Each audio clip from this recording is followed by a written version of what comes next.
Hello po sa inyong lahat. Isang magandang umaga po sa inyong lahat. Ngayon po ay 24 ng Abril 2025 at ang oras po dito sa Los Angeles, California ay alas 5:28 ng umaga. Araw po ngayon ng Huwebes. At nais ko po mag-vlog mga kababayan, mga minamahal, patungkol po dito sa sinasabi ni Basti Duterte. Ang sabi niya, at viral po ito sa YouTube. Opo, ang sabi niya ay hindi pa ipinanganak ang tatalo kay Rudy Duterte. Yan po ang sinabi niya. Opo. Ay ako po ay natatawa lang po dyan Ay wala namang ibig sabihin yan Opo. Pero ay talakayin po natin kasi marami po ang tumatalakay Opo. Pero naghanap po ako sa Biblia ay wala akong makita po na eksakto na ganyan ang istorya. Mayroon pinakamalapit, yun ang kukunin ko. Yun ang i-discuss ko. Yung pinakamalapit na istorya sa Biblia at yung may ganyang kataga na pinakamalapit. Ganyang mga salita. Opo, Ngayon ay, sige, i-discuss muna natin, hindi pa pinanganak ang tatalo kay Rudy Duterte. Yan po ang sinabi ni Basti. Ngayon ay hindi ko naman alam kung ano ang ibig niyang sabihin dyan. O nagbibiro lang siya pero hindi po kumpleto po ang sentence. Hindi pwede. Ang nagbibiro po na tao ay isang word lang, ganun. Pero pag kinumpleto po ang sentence, hindi po. Mahirap ipaliwanag na nagbibiro yang ganyan. Lalo na kung he laid down the foundation. Opo, bago niya sinabi yan. Bago niya sinabi ay nag-istorya muna siya o mayroon siyang sinasabi na paisa-isa. Parang ganun sa sinabi po ni Rodrigo Roa Duterte na who is this stupid God, sabi niya. Hindi pwedeng hindi niya alam yun dahil he laid down the foundation Bakit niya sinabi yun? Ikinuwento niya muna inisa-isa niya ang mga pangyayari. Tapos nag-conclusion siya. Hindi po pwede nasasabihin na nagbibiro siya o hindi niya o iba ang sinasabi niya. Di ba? He laid down the foundation bago niya sinabi yun. Kaya nga ito, malamang ito ay kasi pinakikinggan ko rin po yung mga komento ng iba Malamang ito ay may tama o nakadrugs o lasing. Yun ang sabi nila. Kaya sinabi yan. Opo. Hindi pa pinanganak ang tatalo kay Rudy Duterte. Ayan po. Ay ako ay parang ganun na rin ang konklusyon ko. Pero hindi ko na i-discuss po yan dito. Hindi na.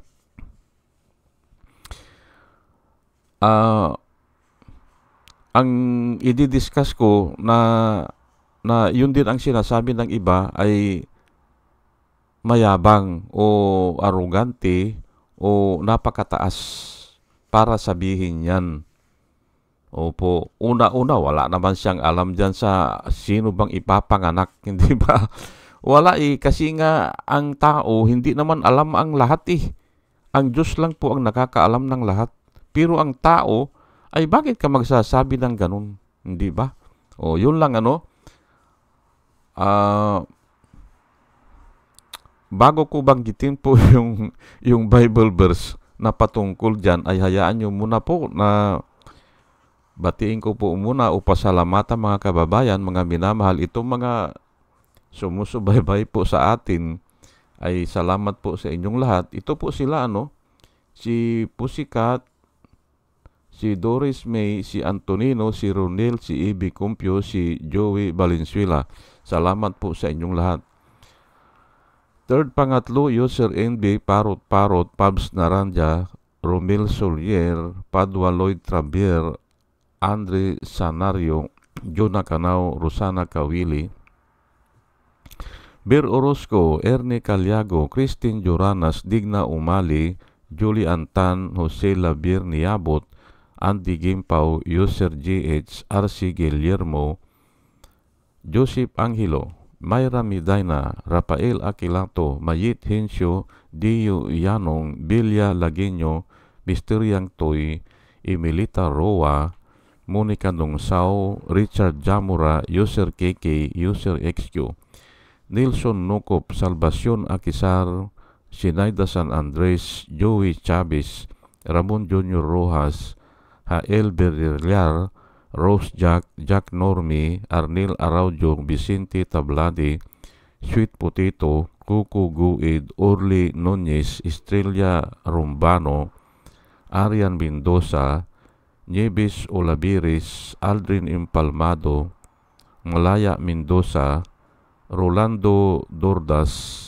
Mer Cabrera, Rolando Oliver Mabon ng Lapas Iloilo, Ana Marie Aldisimo, Maria Rivera, Marudaan, Manuel Diwa, Arvin Silot, Mila Coamag, Chicken Farmers TV, Online Picolio, Trico Mu Obriak, Concepcion Barsi, at saka si Bobby P. Salamat po sa inyong lahat.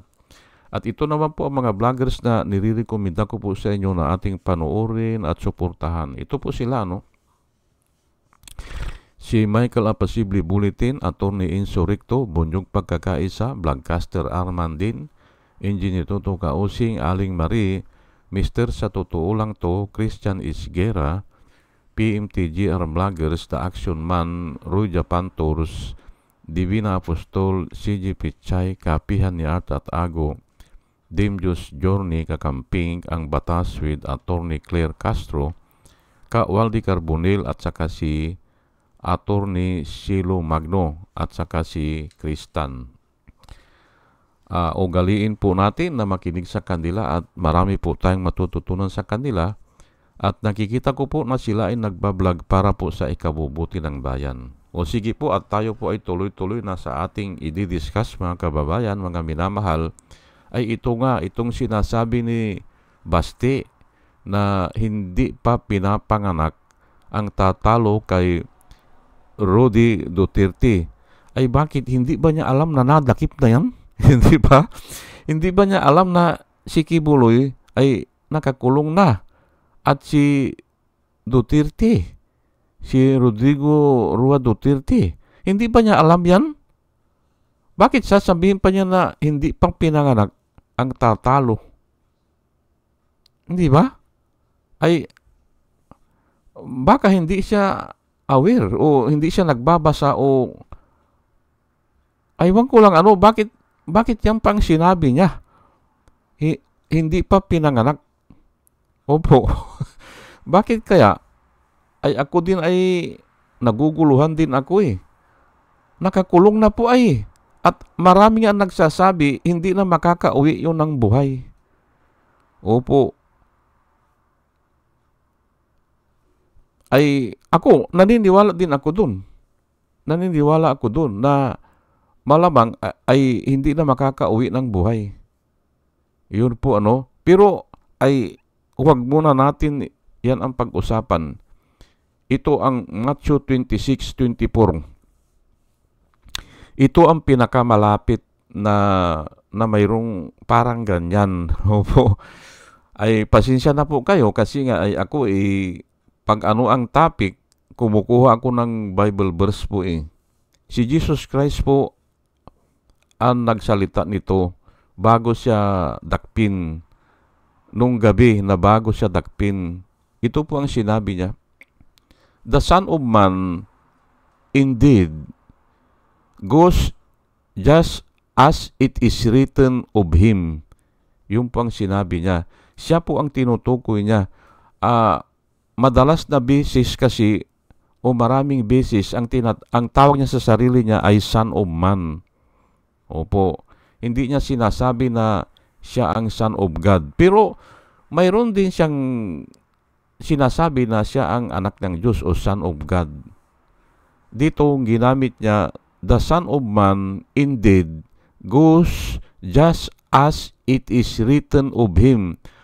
But woe to that man by whom the Son of Man is betrayed. It would have been good for that man if he had not been born." Yun po ang sabi niya. Tagalogin po natin, ang anak ng tao ay magaganap ang mga nakasulat sa kanya. Mga nakasulat of him. Yung isinulat doon sa kanya. "But woe to that man by whom the Son of Man is betrayed." Yung nagbetray sa kanya, yung nga si Judas para maintindihan natin, yung nagbetray sa kanya, it would have been good to that man if he had not been born. Mabuti pa kanya na hindi na pinanganak. Yung po ang sinabi niya. Ay ito naman kay Basti, hindi pa daw pinapanganak ang tao na tatalo kay Rudy Duterte. Ay dito naman ay ang nakasalita po dito ay mabuti pa kanya na yung tao na ganyan ay hindi na pinanganak.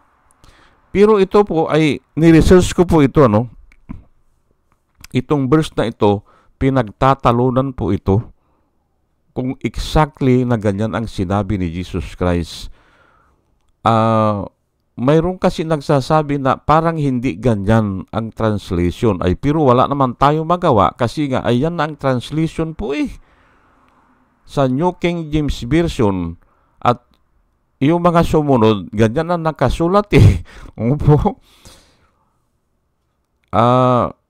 Pero okay, tignan natin itong Mark. Ganyan din po nakasulat sa Mark Yung una account ni Matthew, ito naman ang account ni Mark. Halos ganun din. "The Son of Man will go just as it is written about him. But woe to that man by whom he is betrayed." Ayan, si Judas din ang tinutukoy dito It would be better naman ang ginamit dito. Kanina good. It would be better for him if he had not been born. Ganun din Di ba? Mas maigi pa kanya, si Jesus Christ po nagsasabi nito na hindi na siya pinanganak. Ay matindi po yun matindi. Ano po ang sinasabi ni Basti? Hindi pa pinanganak ang tatalo kay Rudy Duterte. Pero wala na pong value yan kasi nakakulong na siya Nahuli siya, dinala na sa dahig. Hindi ba? Nakakulong na siya doon sa ICC. Bakit pa niya sinasabi yan? Ngayon, kung pagka-mayor naman, kasi tumatakbo pong mayor yan ay kahit manalo yan ay paano siyang uupo? Hindi ba? Paano siyang uupo? Ay walang natin pero hindi pa natin alam kung ano talaga ang mangyayari diyan. Pero palagay ko yung butante niya hindi na rin siya ibuboto kasi sayang lang ang boto hindi ba? Sayang lang common sense lang po yan hindi ba? Sayang lang ang boto Adi doon na siya sa siguradong mananalo. Ganun po yan. ay alam naman natin na ang tao kung sinong panalo doon siya di ba? Balimbing po ang tao Kung sino yung nanalo, yun ang binoto niya. Ganun po nangyayari Magulo po ang kwan sa atin ang politika at yun nga, mga balimbing. Kaya wala po nangyayari sa gobyerno natin Kasi nga parang naglulukuhan lang po Kuwan lang po kasi ang tao, balat kayo, o kaya ay halos puro disit po Hindi ba? Puro disit po ang tao Si Pacquiao, ang sinuportahan niya, si Kwan nakalinyada siya kay Binay, pero nung nanalo si Duterte, Duterte raw ang binoto niya, ay walang, ay talagang ganon Ganon po ang tao na sinasabi ko na puro deceit sa mga tao. Puro deceit po. Ngayon ay matindi po ito, matindi po itong nakasulat po dito. Yung it would have been better for him if he had not been born. Ngayon ay mahirap pong unawain ito Mahirap Pero ako po ay malawak po ang pananaw ko diyan sa Biblia Opo. At ito makakakuha po kayo ng idea sa akin. Alam niyo po mga kababayan, mga minamahal, kasi sinasabi nila o marami nagsasabi, kahit na yung mga Bible scholar po na nagkukontra-kontrahan daw ang Biblia. Yan ang sinasabi nila. Ay oo nga. Kasi ang inaakala nila iisang klase ng tao. Yun ang akala nila. Iisang klase. Ay hindi po, marami po yan Marami po. At sa pananampalataya na lang po, sa pananampalataya po, iba-iba po ang bahagdan o iba-iba ang degree ng ating pananampalataya. Ayan po. Kaya, yung mga sinabi dito ay maaring applicable doon sa iba, hindi applicable sa iba. Yan po. Ngayon, ito po, itinuturing ko po ito na kung mayroong tao na itinalaga ng Diyos na masave o maging propeta o maging pastor, basta itinalaga siya doon. Kakaunti lang po yan. Mayroon din tao na itinalaga na para dito sa ganito, para maintindihan po natin, itinalaga na yun ang gagawin niya. Kaya po siguro sinabi yan, it would have been better for him if he had not been born. Ngayon, paano po nating makikita yung mga tao na itinalaga sa ganyang bagay? Ay madali po Madali po Iyon lang sinabi ni Rodrigo Roa Duterte na, who is this stupid God? Yan po ay kinoconsider ko po yan na itinalaga na siya sa ganyang bagay. Opo. Blasphemy of the Holy Spirit po yan Alam niya na mali ang sinabi niya, pero sinasabi niya. Yun po ang blasphemy.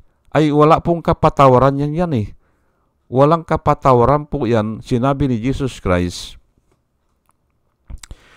Nung sinabihan siya ng mga Parisiyo o ng mga learned people, sinabihan siya na nagpapalayas ka ng demonyo sa pamamagitan ng demonyo. Sinabihan siyang ganun Ay paano nga niyang labanan yan? Mahirap labanan yan. Kasi nga, sino nakakaintindi ng demonyo? Paano mong mapapatunayan yan? Ay espiritu yan. Hindi ba? Ay ang hirap magpaliwanag, ang hirap labanan yung ganong yung ganong mga idea. Ang madali po na labanan, yung nakikita mo na aktwal o nahahawakan mo, yan po physical being. Pero yung ganon, idea po yun o kaya ay espiritu po yun Siya ay nagpapalayas ng demonyo sa pamamagitan ng demonyo. O ano po ang sagot niya? O ano po ang sagot ni Jesus Christ? Ay itinaas niya ang level ng discussion. Alam niyo kanya, lahat ng kasalanan dito sa lupa ay pwedeng patawarin. Lahat ng kasalanan kanya pwedeng patawarin. At sa kasaysayan po ng Biblia, diyan lang po nakita yan. Diyan, at walang katuwang, walang kwan yan. Kasi very clear na po Pero ang blasphemy against the Holy Spirit, wala pong kapatawaran yan, sabi niya. Dito sa lupa at doon sa langit. Walang kapatawaran, sabi niya. Blasphemy of the Holy Spirit. Ngayon, pinag-aralan ko yung blasphemy of the Holy Spirit, ay niluloko nila si Jesus Christ niluloko nila. Alam nila na nanggagaling sa Diyos yun. Opo, pero ang sabi nila ay nanggagaling daw kay Satanas, kaya si Jesus Christ ay nagpapalayas ng mga anito o mga evil spirit. Ay, ang sabi ni Jesus Christ, walang kapatawaran yan, sabi ganun. Yang blasphemy of the Holy Spirit. Ngayon, doon ko po sinabi, doon po ako nag-conclusion na may mga tao talaga na itinalaga sa ganyan. Opo, kung papaano rin na may mga tao na itinalaga na masave. Opo, pero mayroon ding tao na masisave doon sa pamamagitan ng John 3:16. Whosoever believe in Him will not perish but will have eternal life. Mas marami yung ganun, yung naniwala o nanampalataya. Bahala ka kung maniwala ka, kung hindi ay bahala ka rin. Mas marami po yun, yung mga ganong tao. Totoo yung sinabi doon sa John 3:16. For God so loved the world that He gave His only begotten Son, that whosoever believe, yung po that whosoever believe on Him will not perish but will have everlasting life. Yan po ang sinasabi doon. Totoo din yun. Pero mayroon naman sa Biblia na sinasabihan po yung yung mga mananampalataya ay predestined na tayo Totoo din yun. Kung papaano din na itong mga yang ganyan nga yang mga tao na magbetray kay Jesus Christ so that the scriptures might be fulfilled, yun ang reason doon mayroon talagang nakatalaga na dyan para maintindihan po natin. Ngayon ay bahala ito si Basti kung yan ang sinasabi niya. At saka, bakit Diyos ka ba? Ang tanong po natin sa kanya, Diyos ba siya para sabihin na hindi pa pinapanganak?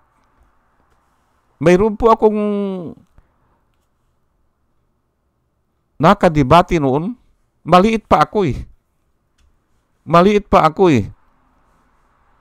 Wala daw siyang katapat. Opo. Hindi. Pinagdidebatihan. Parang ganito rin, walang katapat. Ay nakasagupa niya yung pantas sa amin. Yung pantas, yung magaling talagang dumibati yun. Ay nakikinig ako.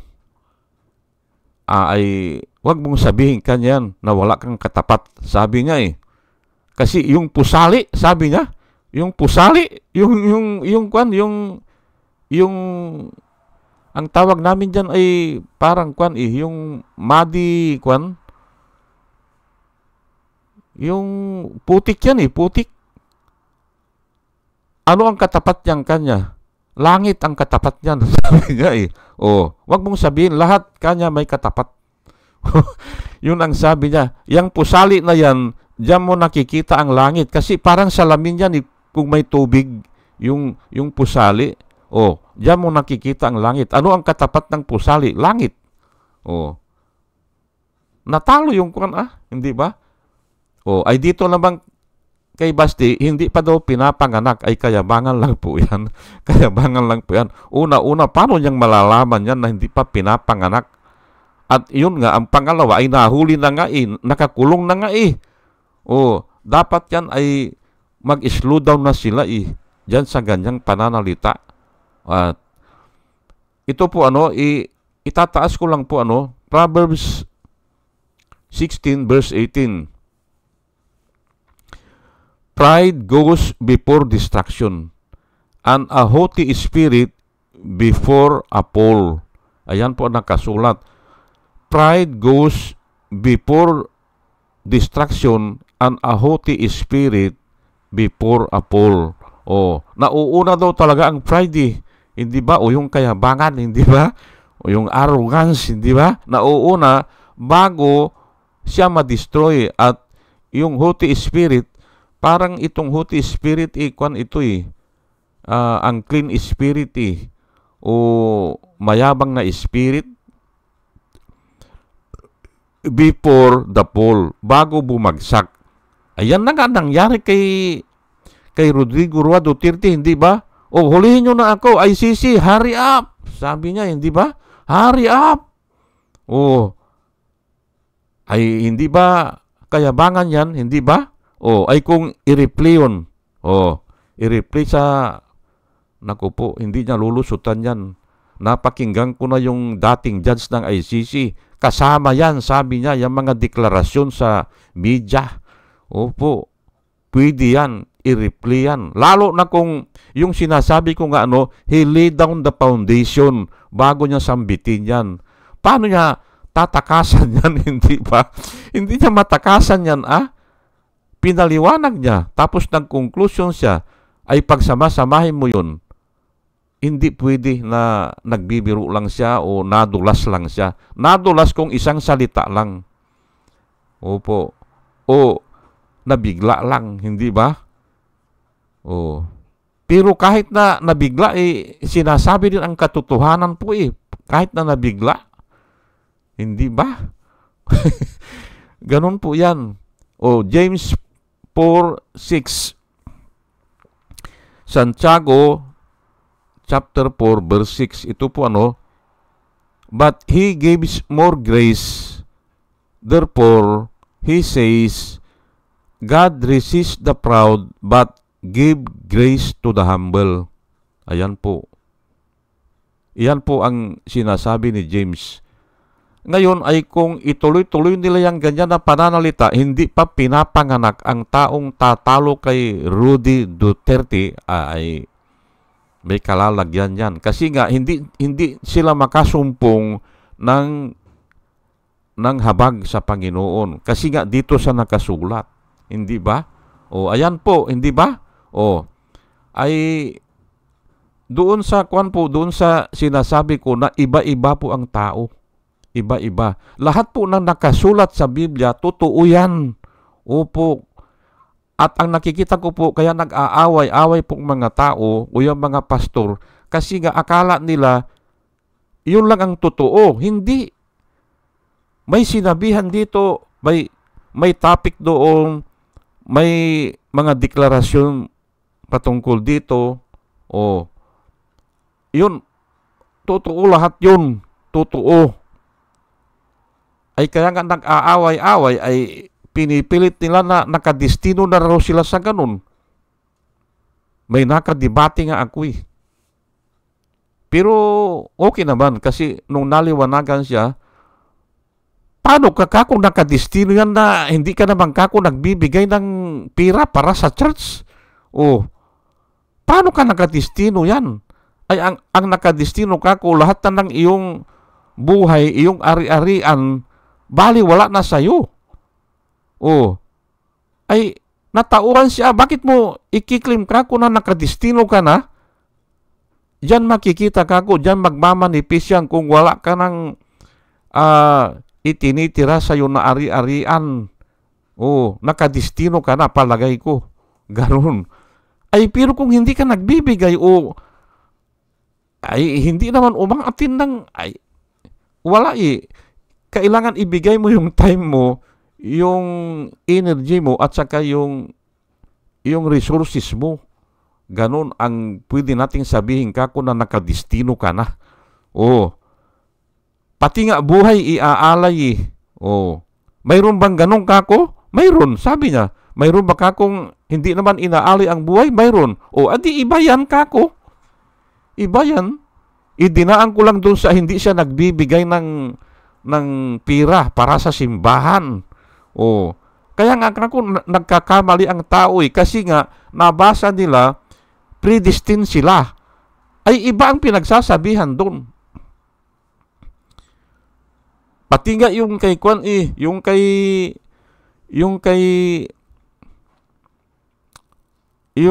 Kwan, kay Judas Iscariote, pinag-aralan ko eh, kasi nga si Jesus Christ hindi po nagsasalita ng Kwan eh, ng deceit eh. Nung sinabihan niya, yung mga disipulo niya, doon sa upper room, sinabihan niya na receive the Holy Spirit. Sinabihan niya eh. Wala na pala doon si umalis. Umalis na si Kwan. Sa account ni John, umalis na. Oh, umalis na nung sinabihan niya. Oh, nung sinabihan niya, because I live, you also live. Oh, yun nga, binigyan pa niya ng Holy Spirit. Oh, ay alangan naman na sasabihin niya na naandun si Kwan, naandun si, yung po ang sinasabi ko alangan naman na sasabihin niya na naandun pa si Judas Iscariot, receive the Holy Spirit. Hindi kasi nga kay Jesus Christ, walang deceit. Alangan naman sasabihin niya na, because I live, you also live. Oh, hindi ba? Wala na doon sa account ni John, umalis, at parang ang pagkaalam nila pinabili ng pagkain siguro o isinugo kasi siya ang ingat yaman. O sige po at sana po ay dinadalayan ko po sa ating pakikinig ay may natututunan po tayo at nakakakuha tayo ng wisdom na nanggagaling po sa Panginoon. At muli mga kababayan, mga minamahal, isang magandang umaga po sa inyong lahat at salamat po sa inyong pakikinig. Salamat po ng marami. Salamat po.